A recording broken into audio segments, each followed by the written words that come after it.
Appartamento a luci rosse scoperto dai carabinieri di Castelfranco Veneto. Ci andavano in pausa pranzo operai, impiegati e professionisti che pagavano la prestazione sessuale dai 30 ai 50 euro. Prezzi stracciati. A prostituirsi due donne cinesi di 33 e 38 anni senza permesso di soggiorno. La casa d'appuntamenti nel quartiere di Borgo Pieve, dove degli italiani avevano affittato l'appartamento a una cinese di 43 anni domiciliata a Milano. Affitto poco più di 400 euro al mese, cifra che la donna, di fatto la maîtresse, intascava in mezza giornata, visto il giro di clienti, una decina al giorno. Un via vai in uno dei condomini di fronte alla stazione che andava avanti da almeno 6 mesi e che ha insospettito i residenti. Le segnalazioni ai carabinieri hanno portato alla scoperta dell'attività illecita di cui nel quartiere i più non si erano accorti. Tutto bene a chiuderlo? Certo, anche massa, però piuttosto di vedere sulle strade forse meglio quelle stanze là. Non va bene così, come facciamo qua? Dove siamo?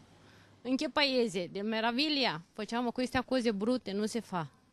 No, io non accetto questa cosa. La gente seria che lavora non fa queste cose, quindi io poi sono contraria all'uso della donna come oggetto. La 43enne cinese è stata denunciata a piede libero per favoreggiamento e sfruttamento della prostituzione. Le due connazionali sono già state accompagnate dai militari nel CIE di Ponte Galeria, vicino Roma, da dove saranno rimpatriate. Al vaglio la posizione dei proprietari dell'appartamento. I carabinieri stanno svolgendo approfondimenti per arrivare alla confisca.